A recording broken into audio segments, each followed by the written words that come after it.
Good afternoon, everybody. My name is Brian Prescott, and I'm Centre Director at the University of Bath's Set2 Innovation Centre. I'm responsible for business acceleration services for Centre members as part of the University of Bath Enterprise team. And I work with and mentor high-growth, knowledge-based tech startup and scale-up companies. So this talk looks at the future of startup and early-stage business incubation in Bath in relation to the challenges posed by the coronavirus pandemic. Digital technologies are changing the approaches we can use, and our tools and methods are adapting rapidly. There's also the need to plan for expansion to support recovery when it arrives. So what are we at the University of Bath Innovation Centre doing about it? Well, before we start, a little housekeeping. I need to let you know, first of all, that this session is being recorded and will be shared again after the festival on YouTube. You can use the chat function for general conversation, but for specific questions you want me to answer, you can use the Q&A button at the bottom of the screen. I'll answer those questions at the end and leave my details on the screen so you can contact me afterwards if you feel more comfortable asking a question that way. So I'd like to briefly let you know a little bit about Set2 and the Innovation Centre before we get into the meat of today's talk. The Set2 partnership is the enterprise collaboration between the universities of Bath, Bristol, Exeter, Southampton and Surrey.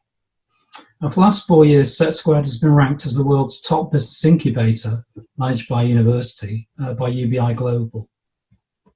From startup in 2002, Set2 has supported over 3,500 high-tech startups to develop and raise more than £1.5 billion worth of investment, as well as contributing over £8.6 billion to the UK economy. So it's a pretty good local success. The University's Innovation Centre itself boasts some impressive numbers and is a highly effective business incubator that plays a key role in the regional digital and tech ecosystem. We currently have 52 member companies, most of which are virtual members who pay an annual fee to, under normal circumstances, access the facilities and networks at the centre.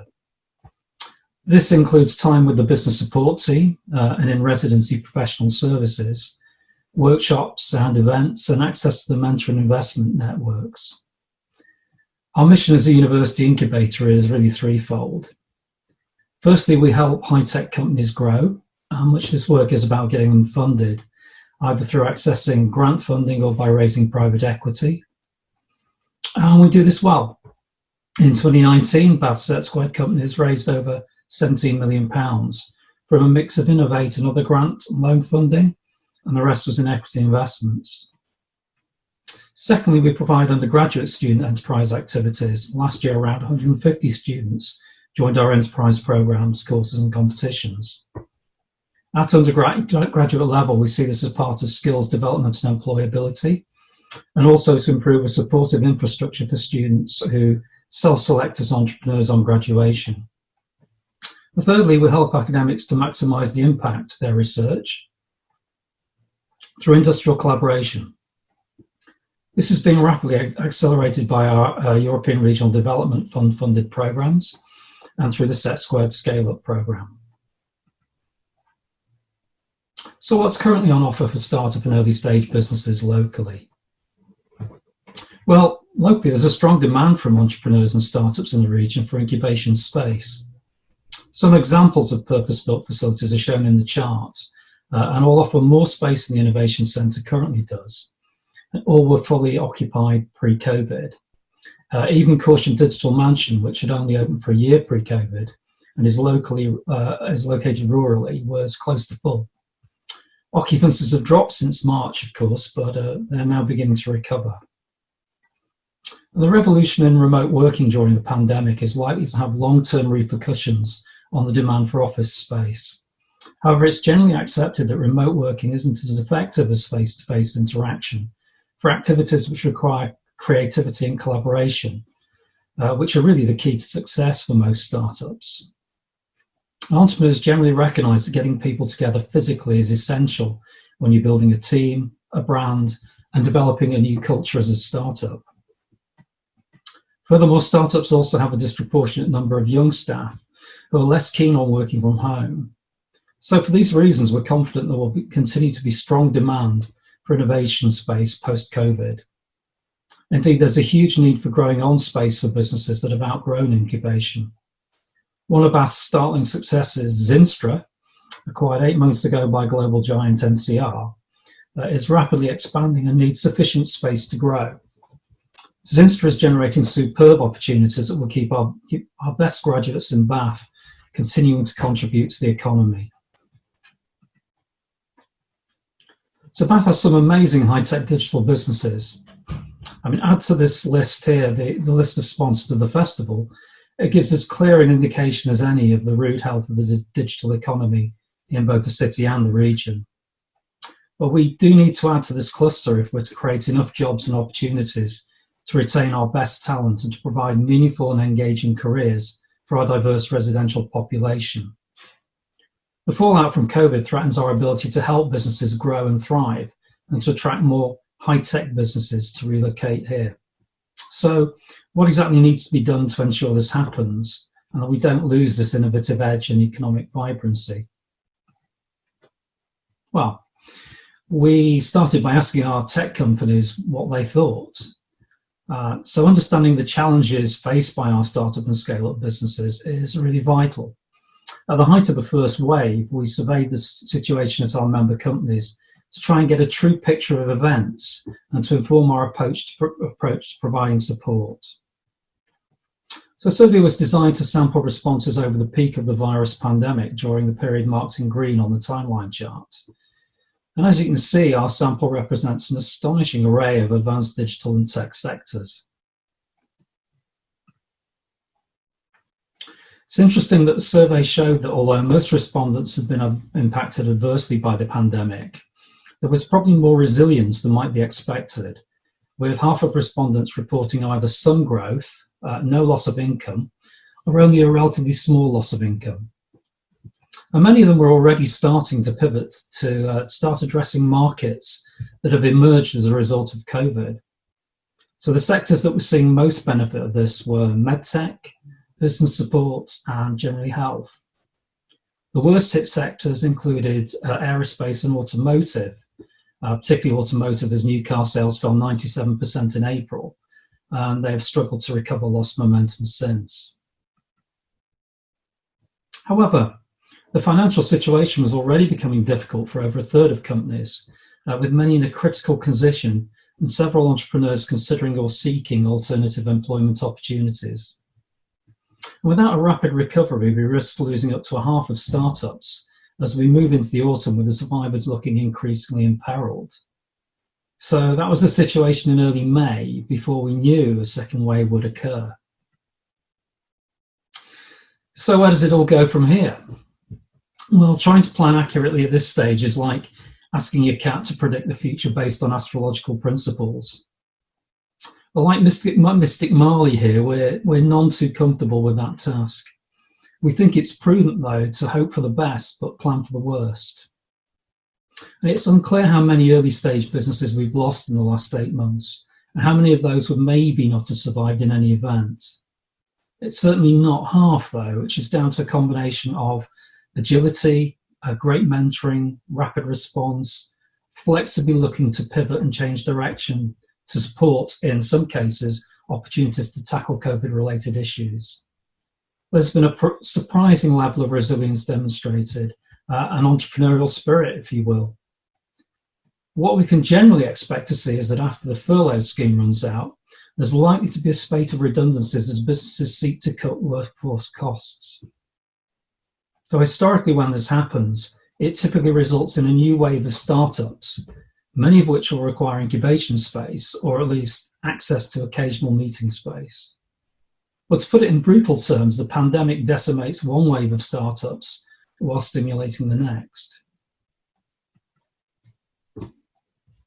So what we also know is there will be challenges both for startups and for incubators. And most surviving early stage businesses, and roughly 94% of our respondents, still need help with direct financial intervention, ideally in the form of grants. And since the survey was carried out, many other issues have emerged that pose challenges to early stage businesses in managing through the prolonged crisis.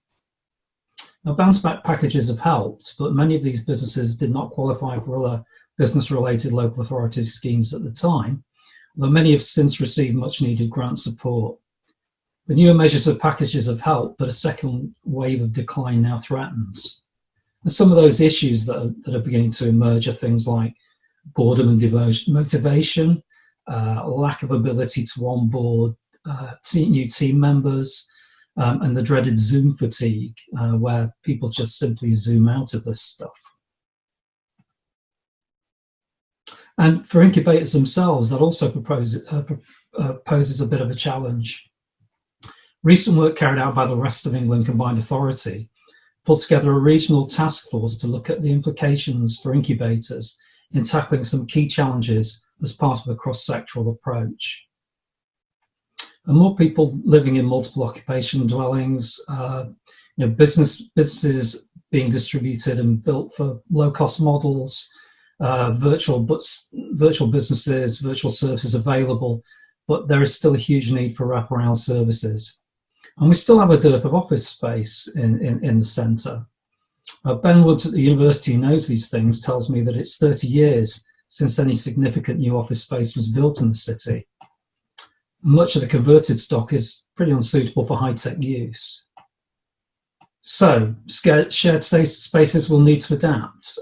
We have space, but it may turn out to be the wrong kind of space. Now, people will expect online support to be provided, but it needs to be delivered effectively using new models. There isn't really any substitute for trying new things out and discarding them if they don't work. Office workers will need better ways to participate and network remotely, but with very different home situations that they're in. So we'll still need incubation, we'll still need follow-on space, whatever business model emerges, because collaborative working is so important for knowledge-based startups. Networking, effective team building, and creating that startup culture, it's all important. So that really means a mixed model where we provide some services and support through digital means needs to be combined with physical facilities that enable opportunities to meet and collaborate safely.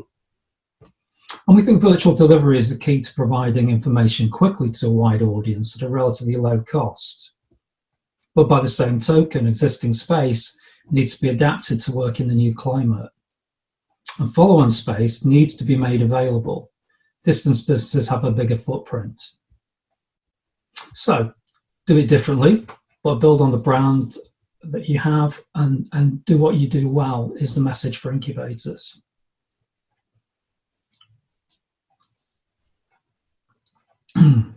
So, looking at Set Squared, what is it we do well? And this is the world-leading Set Squared escalator model. It's highly dependent upon the delivery of face-to-face services delivered in a workshop style. Now, people are now used to web meeting technology such as Zoom or Hopin, but you can't just put existing workshops online and expect them to work as they're used to.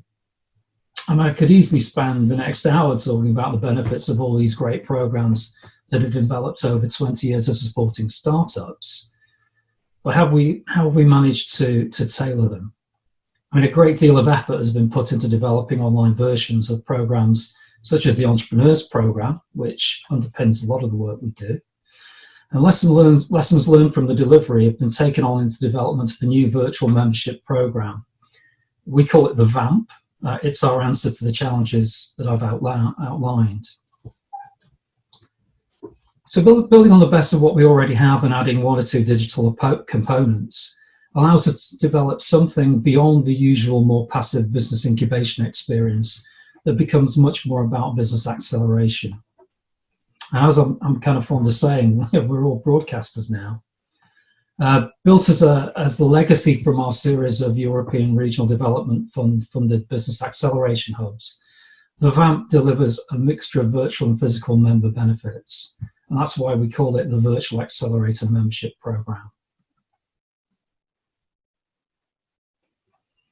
So looking at the virtual elements that make up this program, the digital virtual element is the key to delivering business incubation widely and at scale. It utilizes bite-sized practical sessions underpinned by case studies and delivered by leading specialists.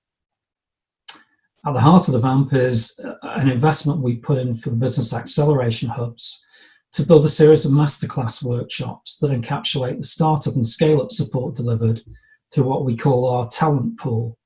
And that's really some of the best tried and tested specialist advisors that are currently practicing in the west of England, people we've worked with and known over the years. And that's backed up by our in-residency advisory support, which comes from professional service firms, lawyers, accountants, grant writers, and a world-class pool of mentors. Their profiles can be selected using our proprietary mentor platform by our entrepreneurs in residence to make up virtual advisory boards. And these elements bring a new level of interactive business support to bear.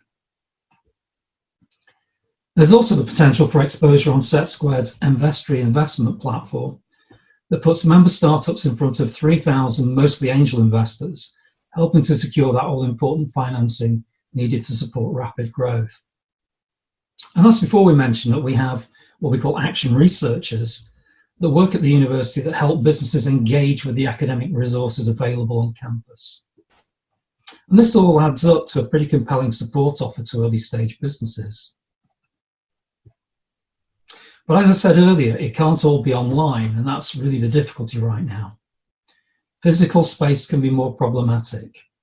And whilst it's great to hold distance activities and meet outdoor in the summer, the UK winter is a whole new level of challenge. Online networking isn't ideal, and it's very difficult to do well, but at the moment it seems to be the only game in town. So we'll be building our resources in this respect. And currently the advice is not to use the office unless it's absolutely necessary, but we are expecting at some point that the situation will allow for partial returns to support collaborative work. For our early stage members, that will mean enabling office for a day working so that small sprints of collective work can take place, perhaps 1 or 2 days a week to minimize contact time. And this is a truly agile way of working, particularly beneficial for startups that can enable them to become lean, fast, and importantly, more resilient. Like most incubation spaces, the Innovation Centre is well placed to provide a socially distanced environment with risk assessments, access, and space control all kind of built in as needed. Another issue of how we support new ways of working that don't fit well into an office or shared space setting. For instance, because many people in startups are young and tend to be living in multiple occupation dwellings, they may have limited privacy, sometimes unsuitable space, such as a bedroom or a lounge. The need to share access to resources. Our solution to this is the Zoom Deck, which is a series of easy wipe-down acoustic pods with built-in green screen backdrops. And these offer a comfortable, quiet, well-lit space to enjoy Zoom sessions in comfort and seclusion. And each acoustic pod can be made bookable through an online booking engine. But we can also use for our other office meeting resources as and when these come back on stream. So short term, our approach is to create a virtual accelerator to expand our membership and to support early stage businesses in adapting to a new way of working. Longer term, however, we need to transition to better facilities and follow-on space to support new startups as they grow and expand. They will need a different type of space, people with the right skills, a supporting ecosystem and access to investment. So let me introduce iStart, a proposed new innovation space for Bath, which will focus on digital skills and careers. It aims to provide a more flexible approach to learning, which will fit around people's busy lives. The iStart project involves a collaboration between Bath College, the University of Bath, Bath Spa University, Bath and North East Somerset Council, and the West of England Combined Authority. Well, this ambitious plan is to create a radical new incubation space to include the SetSquared Innovation Centre, the Institute of Coding, and spaces for research and knowledge exchange. It's a clear statement of intent designed to enhance the future prospects of the city. It will provide flexible support for startups, collaborations, skills development, and it'll attract inward investment in the digital and creative economies, into robotics, social science, and the arts. So the iStart vision is much more than a simple relocation of the Innovation Centre.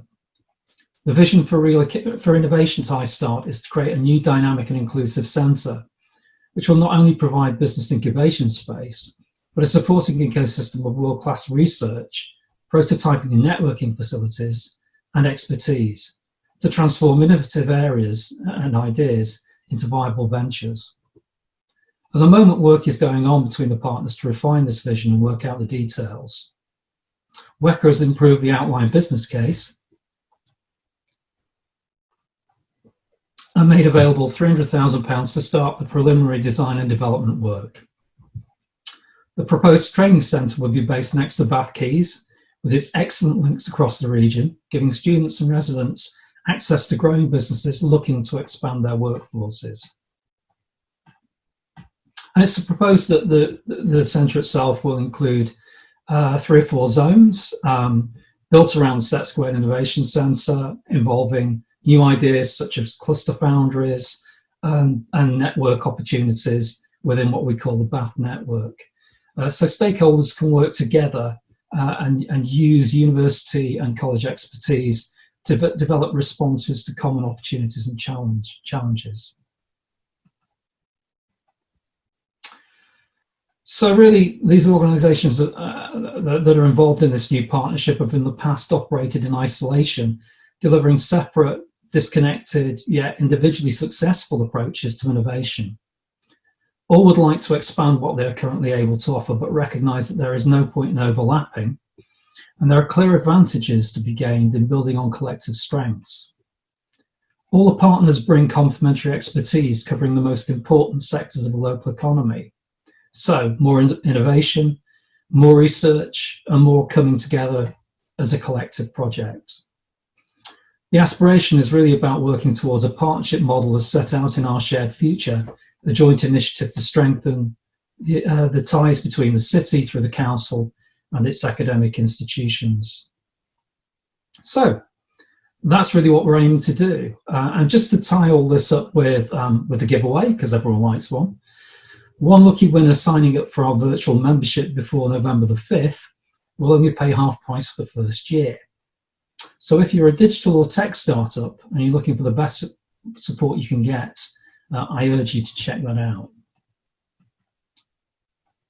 So now it only really remains for me to thank our sponsors, our supporters and partners who have been incredibly supportive in making sure that this wonderful new event has got off the ground really well. And I think it's offered a huge range of insight into the kind of great stuff that's happening right now in the digital space across the city. So I'll leave my contact details on the screen and look forward to any questions. So, it'll be there. Okay. So I've got a couple of questions early on from Asmith G. Thanks for those. First question is: can other university students apply to Bath Set Squared Incubator? I mean, in terms of if you are a university student at the University of Bath, the best way to get involved in Set Squared is to contact our student enterprise team. There are a number of interesting offers and opportunities you can get involved with.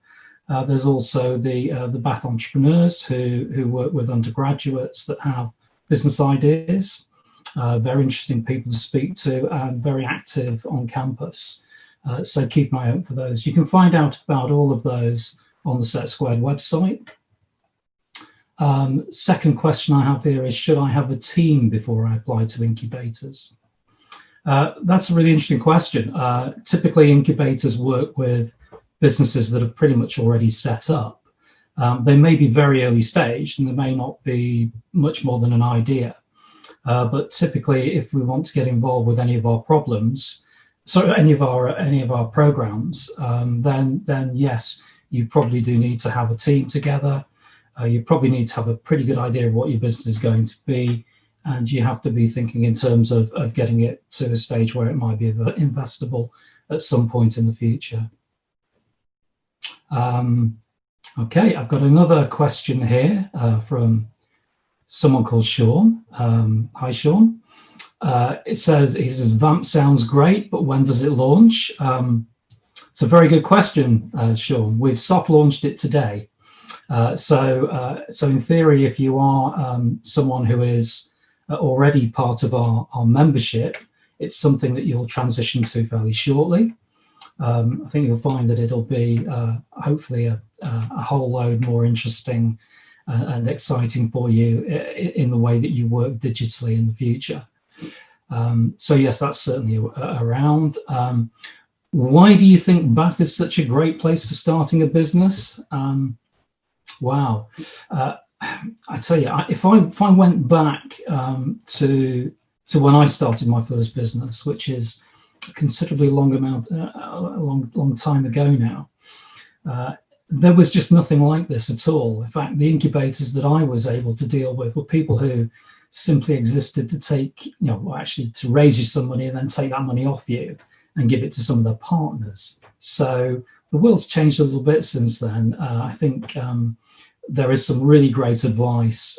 Some of the people that are involved in university incubators and generally a lot of the other incubators you will come across if you look around are pretty good people. And I think that level of support is what makes the region almost pretty special. As a region, it's a fantastic place to be starting up, particularly a digital or a tech business, because there is such a huge range of businesses locally that offer incredible opportunities to collaborate and show the way how you would get your business into the market. So certainly there's plenty of good examples out here, but it's also somewhere that's wonderful to live and work. I think there is a great lifestyle opportunity in working here, and nowadays with the world working digitally, why on earth would you want to be stuck in London? Can't understand it myself. I'm sure some people do. Thank you very much for your answers. You're welcome, Aswath. That's great. How to get involved in a virtual incubator? Well, again, that's really a case of having a look on the Bath Set Squared website. There is a form there for you to sign up on, and if you put your information in there, give us a little bit more detail about what it is that you're trying to do and trying to achieve. Certainly we can have a conversation and see if there's a place that you fit into what we offer. Are investors still active during this COVID-19 stage? It's a really, really interesting one. Every year, what we tend to do is put together our stats. You'll have seen that lovely chart that I showed early on, where everything goes nicely up as you move to the right of the chart. This year is going to be interesting. It's going to be different and challenging. It's probably going to consist a lot more of grant-based opportunities. So you might find that businesses are raising a lot more grants than they are equity. But by the same token, what you tend to find is that whilst it's difficult to raise, it's not that difficult to raise if you've got the right opportunity, and if you're coming across with a really good investment proposition. You know your market, the market's out there. Maybe it's unaffected by COVID. Maybe it's come from COVID. Investment will find a way. What we have noticed is that a lot of the investment that is happening out there has moved from pretty early stage, early seed companies, which is typically a lot of where we operate, to Series A investments. So a lot bigger investments, but a smaller number of them.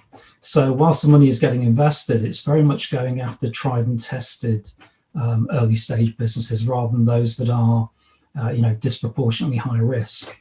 So if you're thinking of starting a business, it's really important to think in terms of working with an incubator, because an incubator is really there to help de-risk what you do. And that de-risking is really important. I mean, you look at the longevity of businesses, even through what we're experiencing at the moment.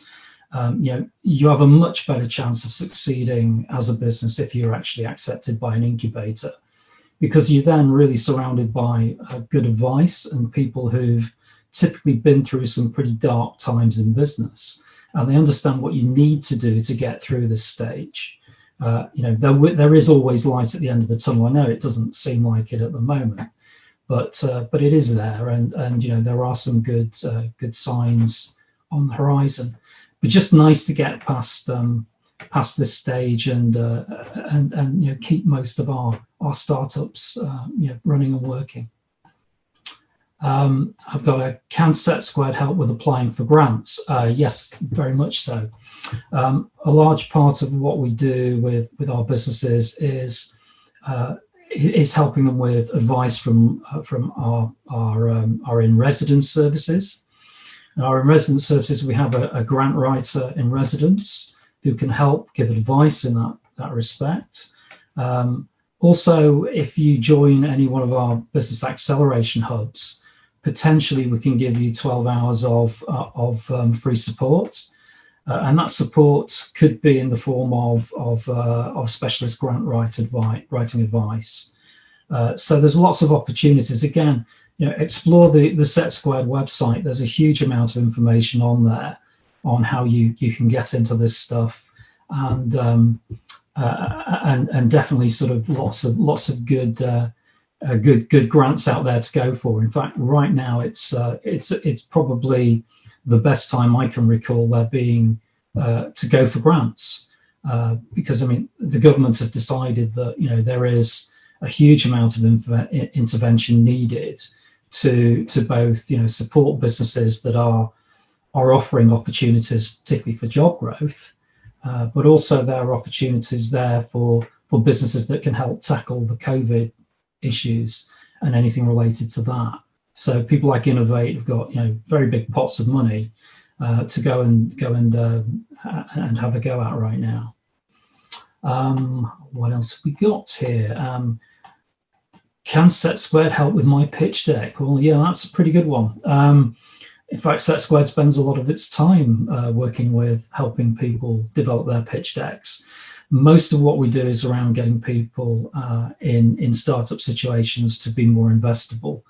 And working on a pitch deck is a pretty key part of that. It's something that is fundamental to how you go and raise money. And it's something that requires a great deal of honing over a period of time to put that really good business case in front of investors and make sure that they can get the true picture of what you have on offer as a business and the sort of market that you might be able to access given some support. How do we apply for the prize of half price membership? There is a sign up form on the website which is for virtual membership. At the moment, it doesn't detail all the full information that we will send out to you as part of the information that we will give out when we are ready to launch. But it's certainly if you sign up on that, we will take that as an application for our new program. What kind of masterclasses do we have planned in the first year of VAMP, and will they be suitable for very early stage startups? There's quite interesting range that we're working on. I can tell you we have already lined up a masterclass on online pitching, because the ground has shifted quite a bit for businesses who need to pitch. This is something that I think is a skill set that you require anyway. It's really useful to know how to pitch and pitch well. And there are some really good, really good sort of commonalities across all different types of pitching, where it's really useful to know how the groundwork works. But I think also that there's a great opportunity to learn how to pitch in a new environment. So we have a chap called Andy Pemberton who runs Guardian Masterclass in pitching, and Andy's doing a session for us next month, which again, if you sign up for the VAMP, you will be eligible for, and that's going to be all about the techniques involved in online pitching specifically. So it's something that Andy's revised extensively. He's a real expert in this stuff. But that's a really good one, is the online pitching masterclass. We also have a grant writing masterclass, which is due up. So if you want to know really a great deal about how to put your grant application in, what it should look like, what it should and shouldn't contain, the sorts of information you're going to have to provide, and what sort of grants are going to be great for you to go for with your existing idea, that would be a really good session to go on. We've also sessions on things like resilience planning. So for those businesses that haven't got a fantastic runway in terms of the amount of money that they have to survive on, it's a really good tool to be able to learn how to be resilient, and it's something you can take forward very much in your business as you develop for the future. What else have we got? We're also doing a tendering masterclass.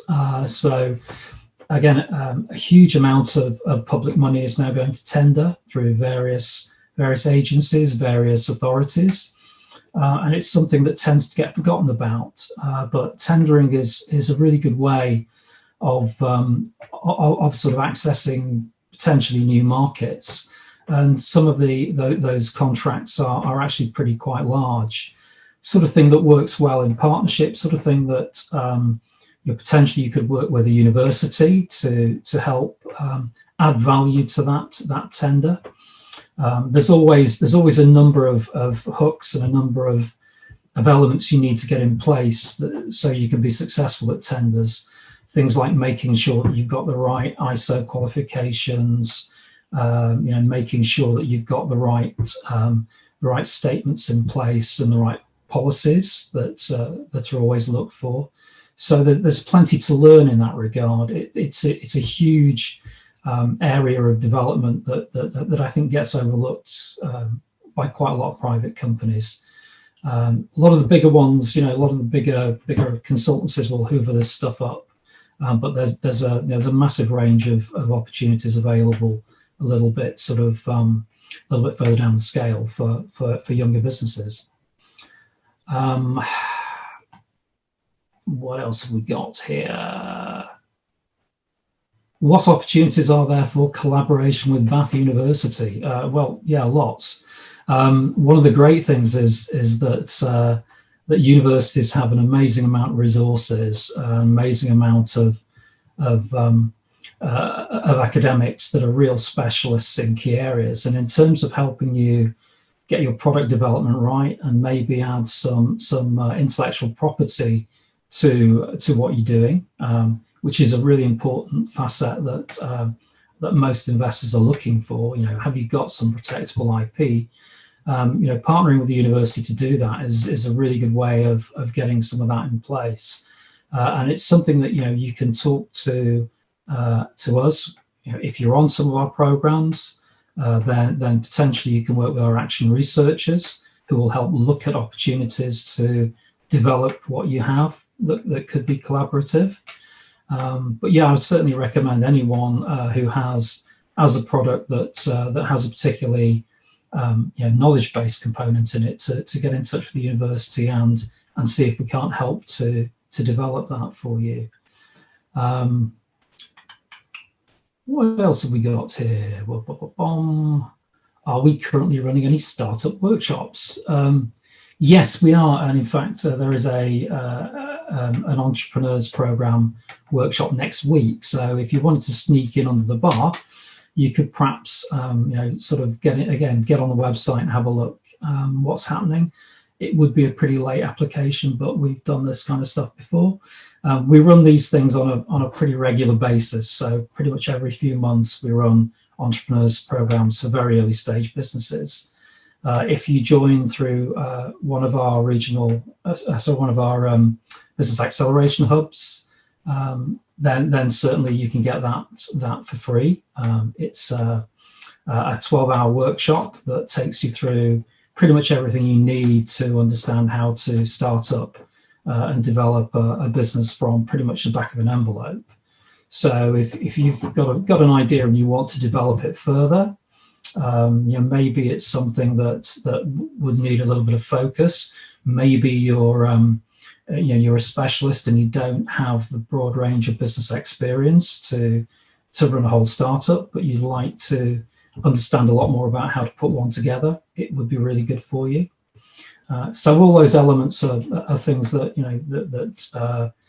that are available as part of our early stage support. I'm conscious of the time. Does anyone have any other questions? Let's see. I think that's pretty much everything answered. So if there's no more questions, I'm happy to wrap it up there. As I say, if there is anything that we can help with, anything that you feel you want to know about Set Squared, then bath-setsquared.co.uk is pretty much the first place to start. Otherwise, have a great rest of the festival. Thanks for attending. I hope you found it useful. I hope you found it enjoyable. I know I certainly have. And we look forward, hopefully to seeing you again next year. Thank you. Bye-bye.